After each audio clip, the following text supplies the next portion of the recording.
Bobby Wrinkle, I want to welcome you to Evening Upstairs at your library. Tonight's program will focus on memories of growing up and playing baseball in Paducah in the 1960s and 70s. And we'll discuss one of the most interesting Kentucky State baseball tournaments in history. Our presenter is Professor of Medicine, Division of Cardiology at University of Kentucky College of Medicine. He grew up in Paducah and was a 1970 graduate of Paducah Tilghman High School, where he played baseball his senior year. He is the author of The Somerset Ball from Brooks Stadium, and let's welcome Dr. Michael Smith, our speaker.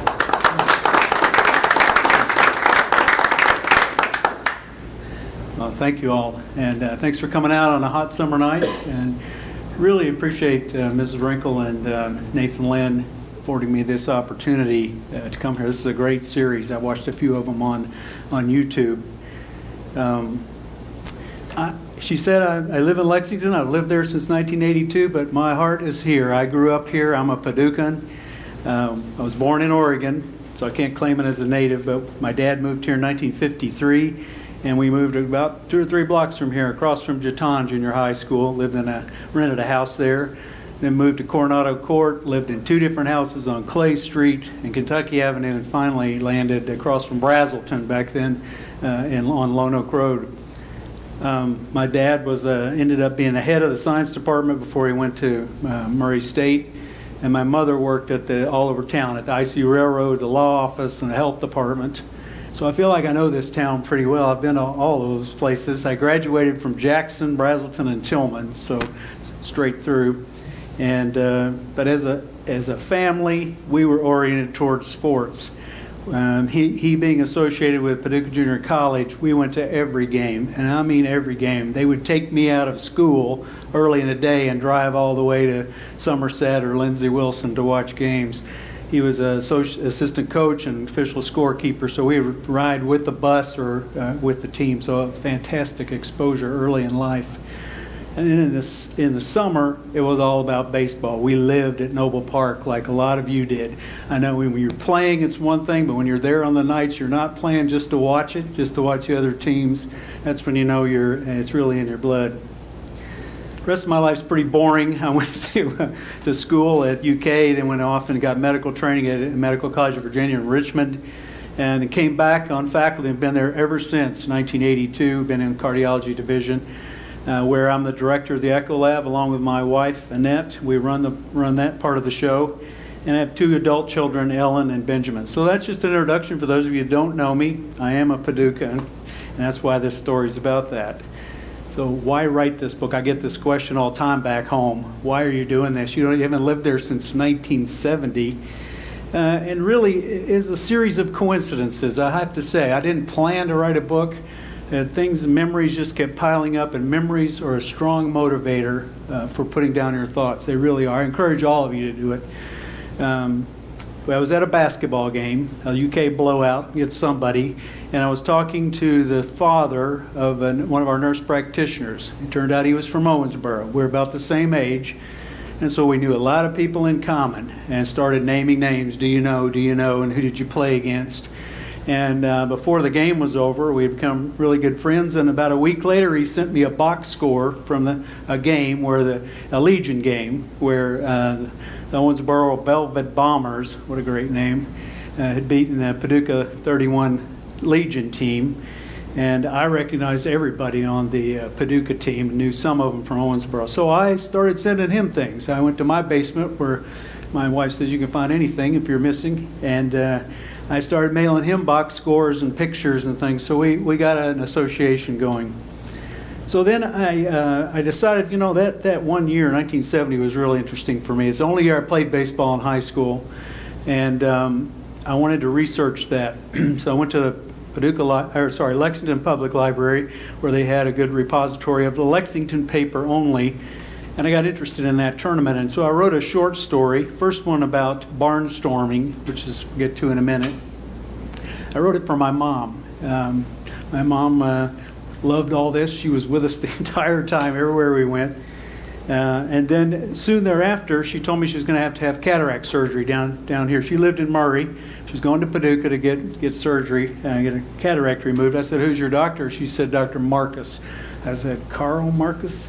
And she said, "Yes." And I said, "Well, he pitched on our baseball team." So I came down here with her, re-met him, and through that got connected with Barney Adams, Coach Troutman, and a number of my other teammates.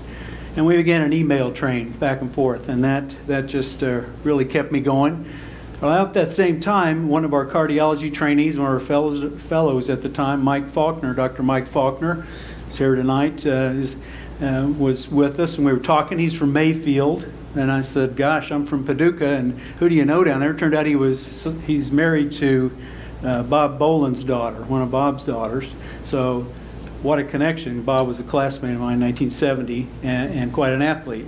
So he connected me with the Tilghman Library and the Pathways and the Bell. So I got to review a lot of that. I went down there and visited that area. And at that point, there was no turning back. I took some pictures of Brooks Stadium and ran into Roy Dunning. I don't know if any of you all know him. He maintains the field down there, has for years. And he took me on a tour on the spur of the moment. We went everywhere to see the new field. And I decided to research other libraries and discovered the real treasure trove of all history is in 2 blocks away from where I work. It's at the UK Young Library. That state library there has every newspaper microfilmed back to the 1800s, all of Kentucky's papers.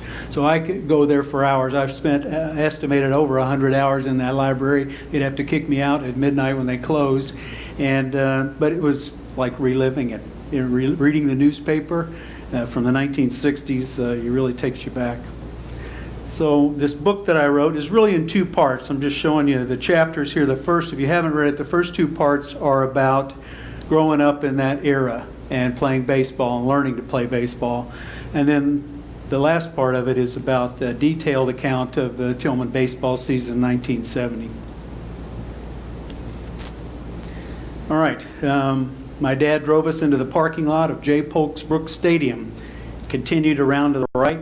I have to thank Doc Heidick and local merchants for putting that together. It's now called the Pearl of the Midwest, one of the best venues to watch a baseball game anywhere, I'll tell you.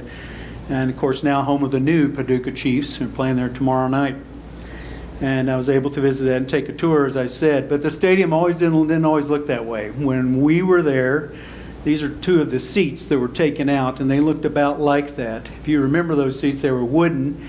They were hooked together at the armrests, so the whole row was one continuous seat, really. And a lot of them had come loose from their moorings of the concrete, and when a guy got up on the end, the whole row rocked, you know. And you also had to be careful where you sat because those wooden things, as you see, those slats were not in great shape. There was also the announcer's booth. The press box had blown off in a storm, and there was nothing at the top of the stadium back then, no rail or anything. And most of the parents were really afraid to let their kids run around up there because they might fall off the back. So it was in bad shape, but it's turned out great. One of the things that hasn't changed is this wall. You know, this always intrigued me. This wall is made of reinforced concrete sections that are moored together there. That you can see by these concrete blocks, and they stick out. They stick out about a full 6 inches. Well, what an interesting game to be played there. If the ball came off there, it could carry them in any direction. So that part will never be moved, I'm sure of it. But this is the view from center field wall. So it's a good 400 plus feet, and left center maybe 410 because it angles back. And I took this picture there. Any Reds fans here? Cincinnati Reds? Perfect. I'm home. Any Cardinal fans here? Oh yeah, there we go. I know I'm home. I always kid the people around where I live. They're all Reds fans, and I say, you know, that Great American Ballpark, I played in a high school field bigger than that, and it really is. This is 335 feet down each line, much bigger than the Cincinnati field. This is a semi-pro field, so what a great place to play then and now. Here's a picture of before and after, or then and now. Gerald Barnett sliding into first to beat the tag of the base. But you can see the wall behind there and those sections still there. And then the way it looks now down that left field line. Notice that there's no electronic scoreboard. There's a scoreboard over there in the left field behind third base, right behind the umpire. And, what you did was take some of these numbers, which were metal sheet numbers, and had 2 holes in them, and hook them on 2 pegs under each inning to keep score. And that was mainly done by kids from the ballpark. It was a great honor to be one of those kids. You had to be the first one there, or the biggest one there. And but they were all beat up and, had marks on them and mud on them and everything else. So that's what it used to look like. Another great memory from that era, and we drove right by where it was on the way down here, was Campbell Sporting Goods. That was a locally owned, fantastic place to get your equipment, and all the teams and players got all their equipment from this place. And as I say here, the equipment guru from the 1950s to the 70s was Monk the Skunk Beasley. Y'all remember him? Any of you? He was always there to help you. He was very helpful. He seemed to have inside information. He could tell you what every player in the major leagues preferred and what you should have. I specifically remember going there one spring looking for a bat. And they were all wood bats, of course. And he said, "Do you like inside pitches?" And I said, "Yeah, I kind of like that." He said, "Well, you should have this Nellie Fox model because it's big at the handle and you can hit the inside pitch with that." I don't know if any of that's true or not, but we all believed him. sounded informed. Well, a big part of the story, and of course our lives, many of you here started in Noble Park and the Khoury League. This is a picture of my Adam League team in the upper left.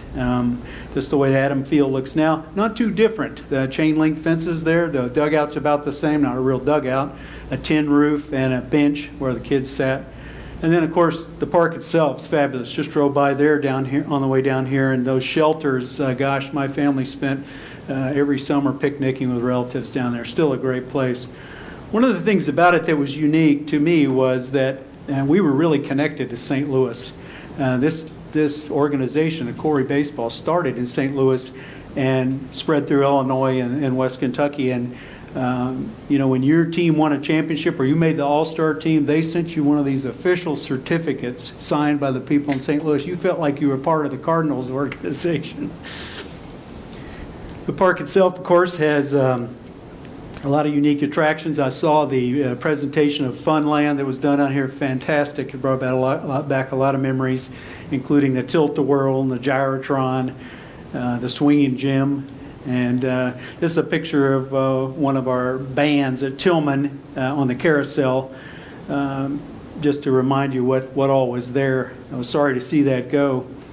This other picture is a picture of the flood wall. You all know the flood wall? Earthen flood wall there. On this view, the fields would be on the right. The Pony League no longer there. Adam would have been there in Colt League. The flood wall was interesting. Now, you all have to verify this because my wife didn't believe this story. But when kids were there and they'd been eating snow cones and drinking Coke all day long, there were no facilities, no restrooms there from 1960 at least till about 1966. So if you're a young boy, you went over the flood wall, and that's where things happened. So, it was all bushes and grown-up grass. Nobody could see you back there. It was dark. There weren't any lights. So that reminded me of that, seeing that flood wall. Well, a lot of things were going on nationally in that era. In the 1960s were very turbulent. One of the things that was going on was integration in the school system, but it also happened in the sports system. 1965, Lincoln High School joined Tilghman to become part of Tilghman. Lincoln went away. But until that time, things were still segregated beyond the Khoury League. So there were no black kids that played in the Pony League or Colt League up until 1965. They played in Little League up till that age ended, and then played at 10th Street Park down here, their own field. Now, there were tryouts every year. There were tryouts and a draft, an official draft that the coaches sat down, had numbers, and picked what they thought would be the best players. And yet none of kids of color made it. And this letter appeared in the Sun-Democrat. I was able to track this down through Cecil Barnett and the help of Bob Bolin. And Cecil and I got to be email friends there for a while. And he told me that his mother had written this letter a letter to the editor in 1965. And it's a story about how Gerald, her son, Cecil's younger brother, was the star of the Little League. Their team had gone undefeated, beaten everybody, and he was the all-star catcher at that time. And yet he wasn't picked for the Pony League. That was in 1964, and this was before 65, and so he was chosen that year, along with two other black kids, Herms Lee, y'all remember him, the fastest guy in the state, I think, and Eddie Garrett, who was also a good basketball player. This is a picture here of, I think, the best team I ever played on. And it was a Colt League All-Star team, 1967. There's a picture. Can I point with this? There's a picture here. I'll name them for you. This is Gerald Barnett, Bobby Lichtenberg, Leon Conway. That's me, Glenn Ray Lowe. My dad over there in the second row, Gerald Golson, Max Loomis, Joe Page, Mike Gibson, Phil Whiteloaf, Ray Bagwell, and Stan McMurtry, the other head coach. And in the back, Stanley Jr., David Roof, Steve Seltzer, and Stan Hall. So really an awesome bunch of athletes. That team did pretty well. We got to the finals of the divisional tournament, one win away from going to the World Series, lost in West Lafayette to a Springfield team 1-0. Well, then as I was writing or thinking about this, I thought, well, how did I learn to play baseball? What made me want to play baseball? And it was my dad all along. He and I played all the time. He had one functional arm. If y'all remember him, his left arm was paralyzed. He'd been in a motorcycle wreck. Nerve roots were avulsed, and so he kept it. It was positioned in his left pocket. So a lot of people didn't know. So in this picture, he would put it behind somebody so you couldn't see it. But he was a pretty good athlete in his day. Played at SIU. And this is a story about how he taught me to hit. We would go to the old PJC gym, not far from here, downtown, which was all brick on the inside except for the wood, and the baskets were mounted on the walls. There were no stands, just one row of benches, one bench. So there was nothing you could hurt. There wasn't even but one window, which was glass bricks. So it was just empty, really. And he and I would get in there, and he'd have a bucket of old balls, and I would stand in one corner, and he'd throw pitches to me, and he'd say, hit it over the shortstop, hit it to right field. And he'd throw me all kinds of pitches. He could throw everything: a drop ball, curve ball, sliders, knucklers. Well, one day, as I say here, he pitched because he only had one functional arm. He didn't wear a glove. And so he stood next to a bucket containing a dozen balls, and he threw them all before he collected to start again. This time he threw a fast one down the middle, and I connected with the fat part of the bat, sending the ball right back at him. I was frozen in fear as the ball hit him in the stomach. He winced and doubled over in pain, and we both yelled. I ran to him thinking I really hurt him. He was lying on the floor laughing while I was the one crying. And since that time, I think I had a hard time hitting the ball back up the middle. I was always trying to pull it to left field or hit it to right. Well, I was really privileged, I think, to have gone to Paducah Tilghman, especially at that time. It was an innovative school in a lot of ways. They had great academics and great sports teams. There's a picture here of a lot of the championships, state championships, that have accrued over the years in football, baseball, track especially, boys and girls, and cross country. And the tradition in track certainly continues today. The other thing that they did is to recognize early on that sometimes there was a chance for exceptional students to get a pre-college education. And so the kids that made high scores and good grades were put in what would now be called AP classes. But that was the first school in this area, in the South really, to have done that. They were awarded the best high school in the South by a number of magazines back in the 1960s. One of my teachers, Viola Smedley. Anybody have Miss Smedley?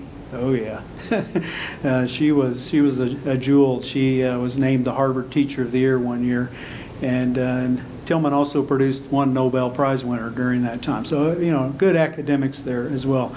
One thing that did, though, when I think back on it, it really separated kids. If you were in that tier of classes, you really went to school with about 30, 40 other kids. And you didn't see the others in class at all. And there were 487, I think, in my graduating class. So the only time you ever saw them was on a sports field or at events or music or the arts. And that's how we associated with each other. That's how we found each other. This is a snapshot of what was going on in 1969. As I reviewed these newspapers, it reminded me of a lot of what was going on back then. In a 2-month period in 1969, Ted Kennedy drove a car off the Dyke Bridge, and his partner, Mary Jo Kopechne, drowned. That went on for decades. 2 days later, Apollo 11 Eagle landed on the moon, and Armstrong uttered those famous words, "One small step for man." Another 2 weeks later, and Charles Manson and his group, the Family, went on a killing spree that they called Helter Skelter. This made national news, of course, and people were riveted by it. Now there's a great TV series on it called Aquarius, reviewing that. Later that same month, Woodstock happened, so a big music event. I was too young to go there and didn't have a driver's license, or I'd probably been in the car trying to get there. What was interesting to me is those issues and those things that happened were all about race, war, protest, and sexuality. And doesn't that sound familiar today? It's not too different than things that we talk about today or argue about. My senior year was, I think, spectacular, and not because of anything I did, but because of the things I experienced. We went to every football and basketball game. I was talking to people earlier about, we piled in a car. It was Kenny Switzer and Charlie Roth, Bob Woolley, Mike Driver, and me. We went to all the away games. That meant going to Owensboro, Louisville Manual to football games, Bowling Green. And when you did that back then, you took the family car. There was only one car. People only had one car, so their parents were stranded. Kids were miles away, no cell phones. There's a lot of trust and responsibility that goes into that, looking back on it. I remember getting my driver's license late at age 17, and I got it so I could date this girl. And I remember driving downtown and registering for the draft, and about a month later watching the representative from New York draw ping pong balls out of the box that had the dates of the order of draft. And my 4 friends and I were watching this on a Philco TV that Bob's dad put together from a kit. And so, I got number 246. I was pretty happy with that. The basketball team, football team ended up, I think, 6-3. We had hoped for better. They got taken out by Madisonville, ultimately, one of our nemesis with Sonny Collins. The basketball team we had even higher hopes for. The years before had gotten pretty far and won the region, and we thought they might win state. That team went 30-5, and 2 of the losses were to Louisville Mail, the eventual champion. So Mail was really talented, had a lot of Division I players even back then. One interesting thing that happened that year is the teachers went on strike. So we got an extra bonus of a week of vacation in February. The teachers were striking to get a raise of $1,200 per year. And they wanted that paid for with a 4 cents tax increase on cigarettes. And they ended up settling for $200, which I think was settled early after 6 days of strike, because this strike was about to encroach on the basketball season. Okay, so, in Kentucky you don't mess with the basketball season. So the rule was if your school was on strike, you couldn't have events including basketball games there, so you couldn't play the tournament. District tournament was coming up. We were heavily favored, but this was a strike going on all across the state.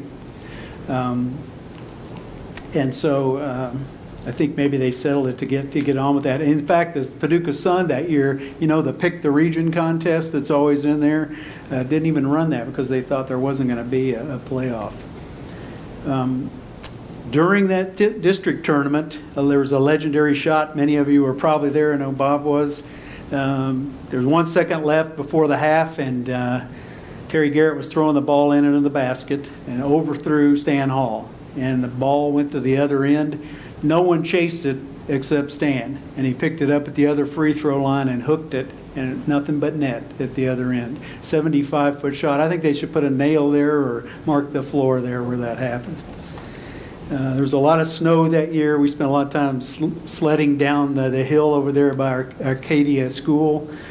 And, of course, we went to the state tournament at Freedom Hall for that. Well, then came the baseball season, and turned out that we didn't have a coach. So in February, Jay Burnett had been called up to the Guard for the Vietnam War, and he was named to be the coach.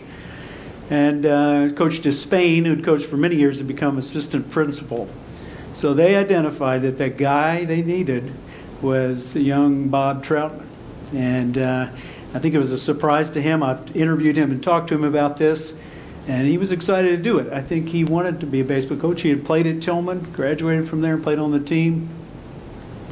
But the first thing they told him was, there's not much left from last year except Gerald Barnett. He's your best player. Well, that's not very encouraging for a first-year coach, 24-year-old coach. So I'll read you this is the way I saw the first practice. On a cold, windy day in late March, a ragtag group of baseball players gathered at the locker room to walk 3 blocks to Brooks Stadium for the first day of tryouts for the team. Those of us who were interested showed up with hats, cleats, gloves, athletic clothes, and an odd collection of colors and logos. Most of us wore hats or jerseys left over from past accomplishments, some with a script P for a Paducah All-Star team or a winning Pony or Colt team. These symbols represented success to each of us, and maybe they were our favorites, but they meant little to the coaching staff, and maybe this is the way it should have been in a new beginning. Everybody starting even. So here are some of the players that were in. There's some that were in, some that were out. Here's the returning group: Barney Adams, Gerald, Ronnie Bolin, Louis Bond, and Richie White. And they were stars. I mean, I grew up with these guys and played with them, and they were all really talented athletes. Barney and Gerald had played 2 or 3 years on Tilghman's team. And Ronnie Bolin was a junior, Louis was a senior, had pitched the year before, and Richie White was a coming star in many sports. But the rest were unknown. They were all sophomores: Billy Sakronowski, Tom Rash, Carl Marcus, Donnie Bach, Steve Scheidel, and Howard Farmer. All had played sports and had played all through the Khoury League and were well known, but not played in high school or with this team. Interesting to me, looking back on it, there's all these people that should have played and didn't come out for the team. All of these people could have made the team. Stan Hall, 2-sport star and a high school All-American in football, was a first baseman. 3 catchers didn't come. Bob Kersey played the year before and got discouraged and did not come. Tommy Brazel, do y'all remember Tommy? Anybody? Yeah, he had scoliosis of the spine, and back then that was treated with a cast all the way from under the jaw down to the pelvis. So he walked around like a stiff man all year. I don't know how he did that. And he did it with a smile. Never complained. Mike Driver, a good friend of mine, decided he had a car and he was just going to do other things. David Reber, Ricky Mungle, I've talked to both of them since, and they said, well, senior year, I'm just going to have fun and I'm not going to play. They were both shortstops. Dwayne Cooper told me that he didn't play because his dad got him a car, but he said, you have to pay for the gas. So he had to get a job at the Dog and Suds to pay for the gas for the car. So he didn't have time for it. Dennis, who's here tonight, great star in basketball and baseball through those years, ran track because I think the track team was really gifted and came in second state that year, I believe. And Dennis chose to do that, and those seasons overlapped. You couldn't do both. Stan Hall, in fact, did track that year as well. And Dog Hamilton, I think, ran track. The one that mystery to me is Terry Bishop. I didn't know him that well, but he was really a powerfully built guy for back then. He was a weightlifter. But the reason he didn't play was because he had signed a letter of intent to play a linebacker at Western Kentucky University. So I think his future was sealed. We could have used all those guys. So why did I play? I hadn't played the 2 years before. In fact, I'd skipped a year after Colt League was done and didn't play one summer. And so that was one of it. I missed it. I missed baseball. I went to all the games. Why wasn't I out there? It was my senior year. That's another good reason, and one more chance. I knew it wasn't my future. I had a girlfriend, needed to impress the girlfriend. And I was in the stands the year before when Mayfield upset us for the second year in a row in the regional tournament. I was really disappointed in that. Mike Gibson, Joe Page had graduated, and so there were some open spots in the lineup, which gave me hope. I was stronger. I had got some strength in my arms. I could make the throw from third base, so that's where I wanted to play. But probably the biggest reason of all is that I got contact lenses.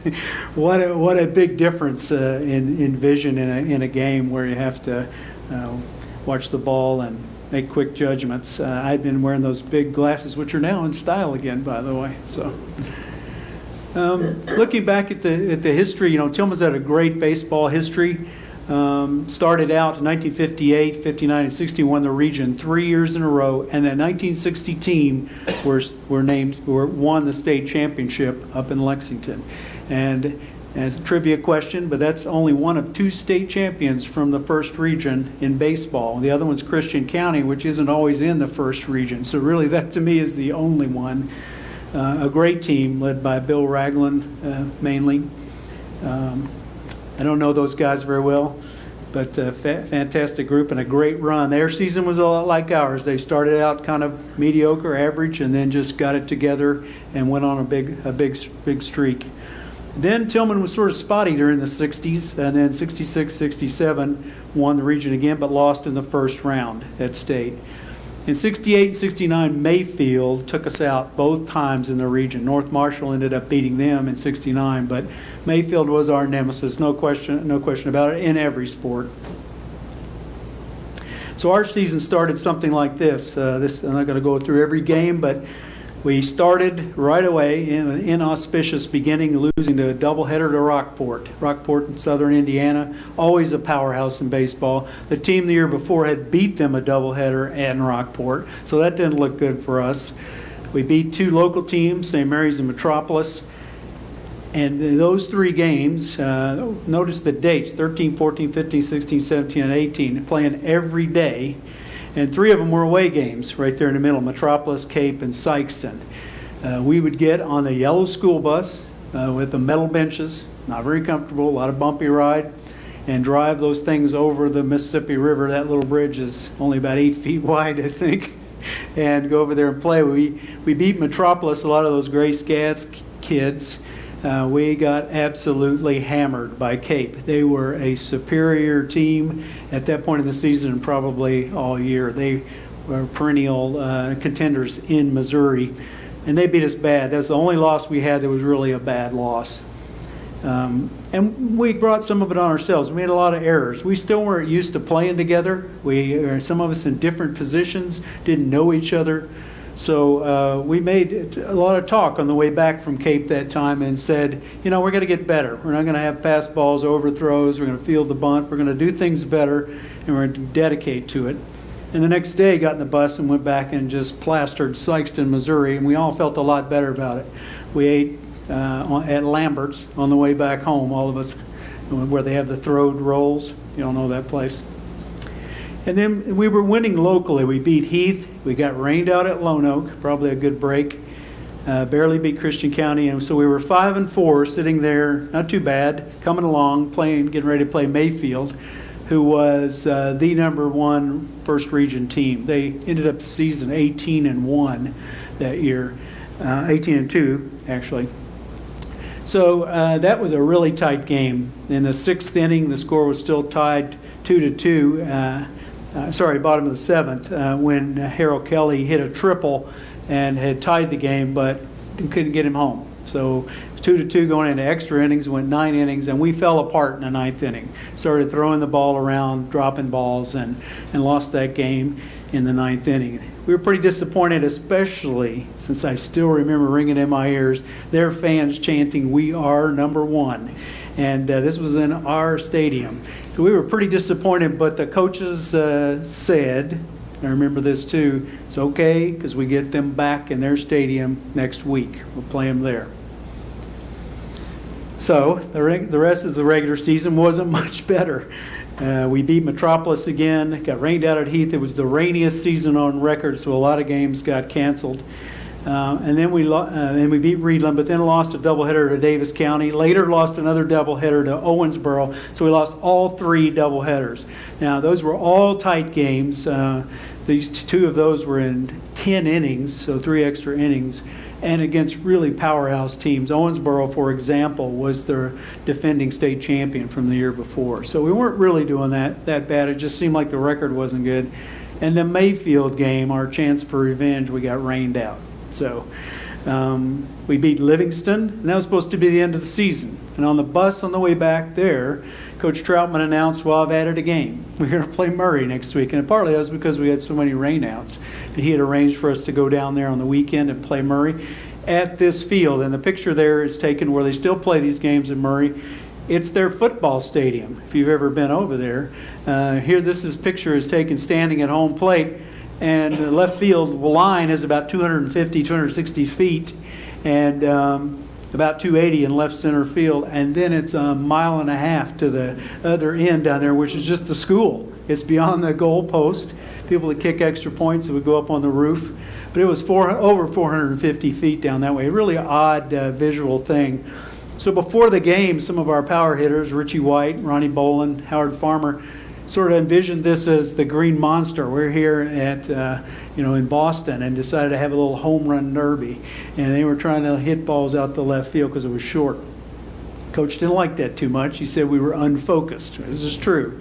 And the game showed that. We got beat 5-3. I hit a ball that bounced into the stands. Pretty proud of that double. But we didn't play well. We got beat 5-3 and shouldn't have lost to Murray. All right, so that was the end of the season. I think we were 9-9, not so great. And at the next to last practice, Coach Troutman announced in the locker room he wanted to continue a tradition that Coach Despain had started, to pick a team captain before tournament play. And the idea was to solidify the team and pick a leader in the clubhouse. And really for us, there were only 2 choices, 2 guys that had played all the time, Barney Adams and Gerald Barnett. They were serious competitors. They were different. Barney was the first one there, the last one to leave. Dad was a coach. Gerald was the most talented athlete I grew up with in all sports and the fastest guy I ever played against. And so there were choices really between there. We had a handwritten ballot, and we went to practice over at Brooks. And when we got there, Coach announced that it was Barney Adams. Barney had been the captain. Now let's go take some infield. So we all ran out on the field except for Gerald. And he said to the coach, so Barney's your captain. He said, yes, Gerald. Now going out to center field. And Gerald ran out to center field, didn't run much, kind of walked, and promptly laid down, folded his arms. This was Gerald's idea of a protest. Remember the era, and he was demonstrating that he didn't like that. He thought he should be maybe the captain, and he was the best player, etc. And we all thought he was kidding. We thought he's just clowning around. Gerald had a little bit of that in him. But he wouldn't get up, and so Coach eventually suspended him. In fairness, he offered him later that week to come back and join the team again, but Gerald missed the last practice, so he was off the team and didn't play in any of these tournament games. That was a real loss. It was a loss for us. It was, I think, a loss for Gerald, too, for his opportunities for the future.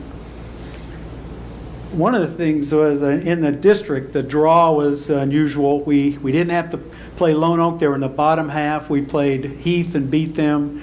And one of the reasons we were lucky there is because Lone Oak had a guy named Ray Bagwell who was one of the best pitchers around, and everybody knew it, and we hadn't played him yet this year. 5 miles away, we didn't get to play him.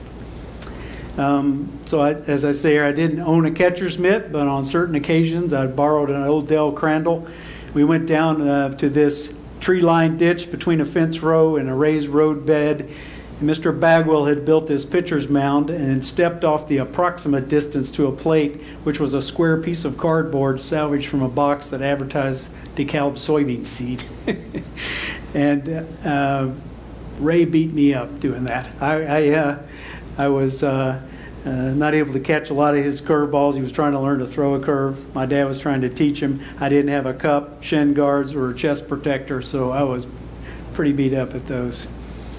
We beat Reedland, and this is one of my favorite parts that I played a role in. The last batter They had loaded the bases. It was 7-4, the tying or winning run at the plate, and Mike Severns hit a line drive over my head. I couldn't move my feet. I just jumped and turned and twisted, caught it in the webbing. And the best part was I curled it up in my chest, rolled up to show it to the umpire, and it was Willie Cooper. You all remember Mr. Cooper, real serious umpire. At that, I got a smile out of him, and he said, out. So that ended the district, so we moved on. The region was another weird draw, I think. We got to play teams that had beaten us before, so a good chance for revenge. We beat Murray 8-4. We beat Mayfield, and that was another odd game. It was 2-2 in the seventh again, tied. 0-2 count on the batter, but David Phelps is looking tired. So Coach Tilghman took him out and put Sack Arnowski in. Now Sack had a knuckleball and could get almost anybody out with it, and but he was excitable. And he first 2 pitches he threw hit the screen behind the catcher. He threw 7 warm-up pitches. Donnie Bach caught 1. So it didn't look good. He went 3-2 on the count, but then got a grounder, and we ended up winning that game. And later Sack said, I knew if I didn't get him out, I'd be in football gear practicing the next day. Mike, I hate to interrupt you, but that count was 2-0. 2-0. Sorry, I had it backwards. That makes more sense. Richie White was pitching. Okay. Sack comes in, the bases are loaded. If he walks that guy, we don't go to state. No, that's right. It would have been all over. Been all over with. It would have been very close to it. Well, I'll skip this one. This was just a lot of what was going on at school. We had the ice cream festival. We had senior prom. I was dating Marty Render. It's a picture of me and her in our prom outfits. I had to buy a suit. Never owned one before.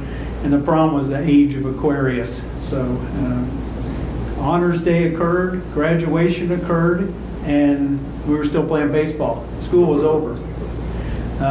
There were a lot of good teams in the States. Can't go through all this, but I did research how each of the teams got there, all 8 teams. This is one from Lafayette, and how excited they were after winning. And they had 2 great pitchers, Vic Travis and Robin Brooks, and they barely beat Madison Central to get there, but they were one of the favorites. The favorite team was Madisonville. They were the #1 ranked team all year, played so many games, won 33 games. 2 of their games that they had lost were to Henderson City, who had won it the year before, and they had a 33-6 record. They had a huge team. They had 25 players on their team, even a JV team, I believe. And this is the way it was drawn up. Lexington Lafayette was going to play Madisonville. Somerset played us. Trinity played E-Town. Covcath played Russell, who had upset Ashland over there. And if you notice all the records of those teams, we had the next to fewest wins. Somerset had 10. They didn't get to play many games either, but we only had 14 wins. This story is about driving up there in the bus, but the 2 most important parts of it are, I had to come from Murray. My parents had already moved there after graduation. My dad was teaching there, so I came in the dark with my mom. She let me off, get on the bus, and they were nice buses this time. They were the Brooks buses with padding and tinted wheels, air conditioning and all that. And the morning we left, the coach got on the bus and said that Ronnie Bolin wasn't going with us. He didn't come. And there were 2 rumors. One was that he was upset about Gerald's dismissal, but the one we all heard was that he had gone to Cincinnati with a cousin to attend a Reds tryout. So there were 2 of our best hitters, 2 400 hitters, a lot of speed and power that didn't play in this tournament. So when we got there, we stayed in the fabulous El Dorado Motel. It was pretty fabulous for back then. It had its own dining room, had a swimming pool out front, 2 people to a room out there by Versailles Road. And we immediately got dressed and went to practice. So 2 things happened there. One is that a ball got away during infield practice and rolled over to the weeds. Richie White picked it up, threw it back, no big deal. And that night came down swollen up with poison ivy. His face was, his eyes were almost closed, his hands and wrists were swollen. We didn't think he might be able to play. And Coach Brown put him in a warm bath, and might have made him worse. I don't know. And as the batting portion of our practice was winding down, a big bus pulled up, and the #1 team of the state got off and went to the bleachers to watch us practice and to heckle us. So that was the Madisonville team. They would ooh and ah when we'd make a play, just making fun of us. So we had something in store for them a couple of days later. One other thing that happened that night, a lights out check.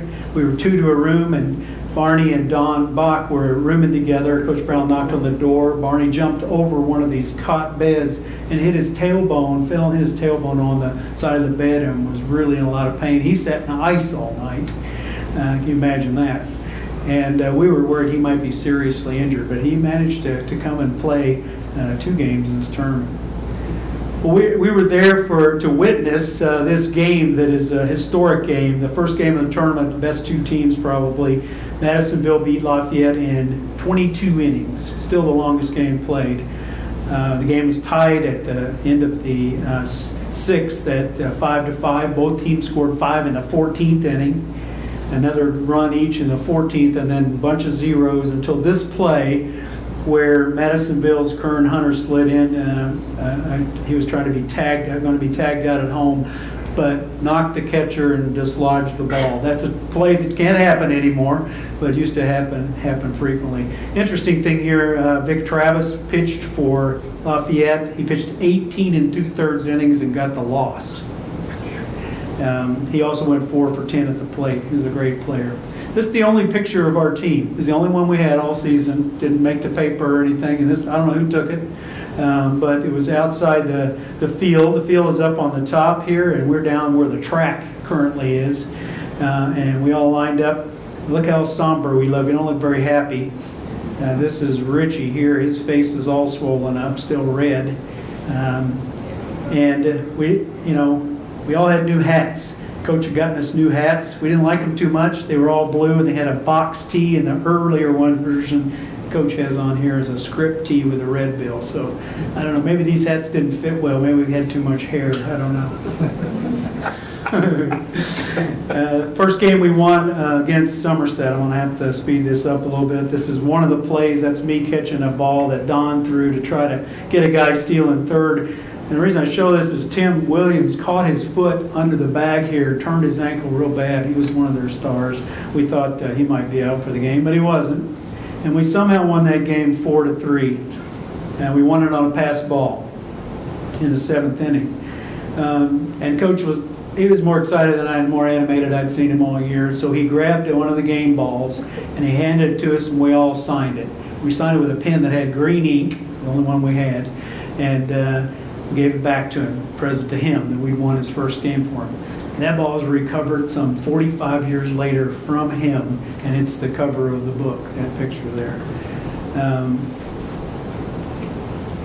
We then went on to play Madisonville. So now we played the number 1 team in the district, beat them, Reedland, then we played Mayfield, beat them, and now we're playing Madisonville in the state, and managed to squeak out a 3-2 game there. They came back in the bottom of the 7th, almost beat us, but we got the third out.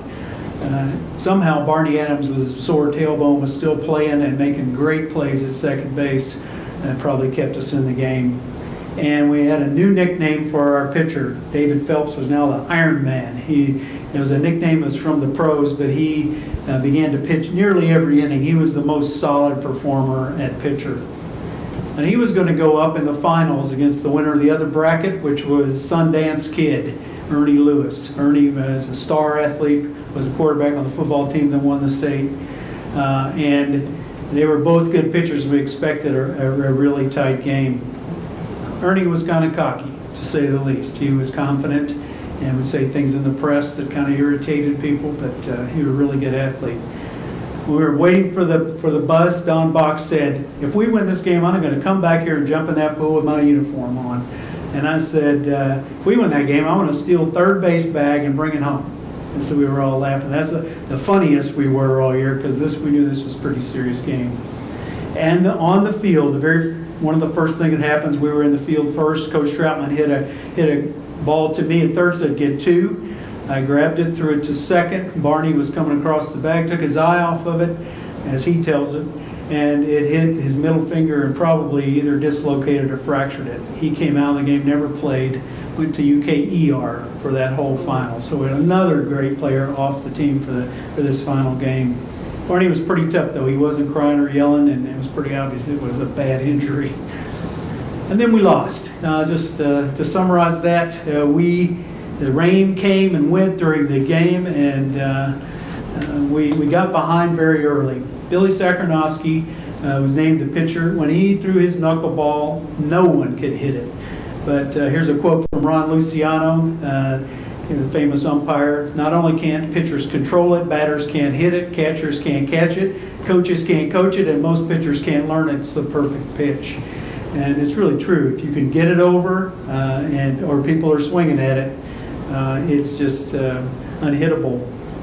He walked a few batters. We made an error, a bloop hit here or there. David Phelps came in to relieve with a sore arm, gave up a hit for 2 runs. We got behind 6-0 in the first inning, and we were really back on our heels and never really recovered. We scored 2 runs in the fourth, one by a hit by Steve Scheidel, who replaced Barney as a sophomore. And Elizabethtown became the state champion in baseball and football. And the headline in the Courier Journal said, E-Town too much downpour too late for Tilghman. Because at the end of the game, it poured rain, lightning, everything. And they gave the trophy on the field in the rain. And Ernie Lewis did a victory dance on the mound. So that's the way the game ended. And all that remains are the memories 45 years later. It's almost as if it never happened. I guess time marches on. However, hidden in the storage area of the locker room under Brooks Stadium is a metal sign that used to hang out at the entrance to Old Brooks that lists the 1970 team as district, regional, and champions and state runner-up. This is our trophy here in the back behind the 1960 championship trophy. This is a great area in the gymnasium there that Tilghman has now put all their football, basketball, all sports, pictures, and memorabilia. This is all there is for baseball, even though we had a state champion there in 1960. And these are my teammates, coaches, pictures from the annual that year, and some of my friends. The end. Thank you. Guess we have time for some questions, comments.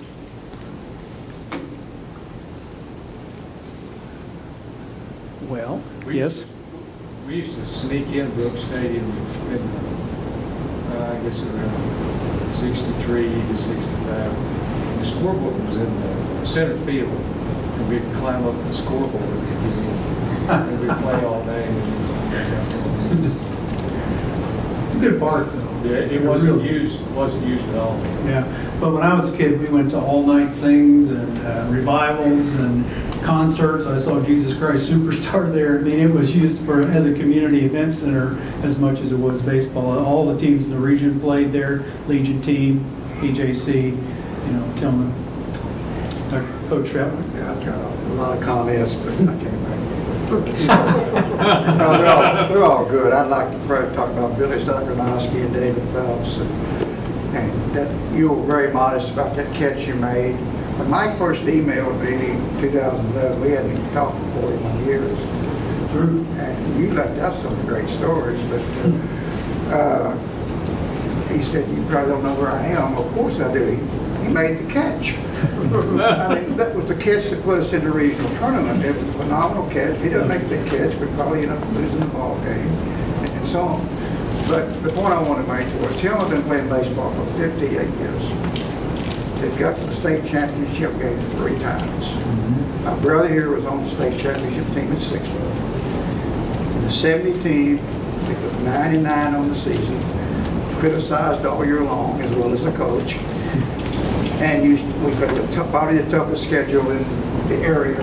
Mayfield was 18-1, but they played small schools, and I won't name them. We were playing Sykes and Cape and Owensboro, and Davis County was really good, and Rockport, Indiana. And we were only 2 games we were out of. So all of that really paid off. And I continued, my first year, I continued to do that, making tough schedules. Yeah. We didn't play the weak teams. And we got into the tournament, and then the final time they on the Mayfield game. Mayfield had an outstanding. They did. They could have won a state championship. They did. They were 18-1. The only team that beat them was Murray. And you kind of, when Murray beat us 5-3, Murray was really good, yeah. as you well know. And we ended up voting on Mayfield in extra innings, just, blew them out, beat them 11-2. That was lucky on our part.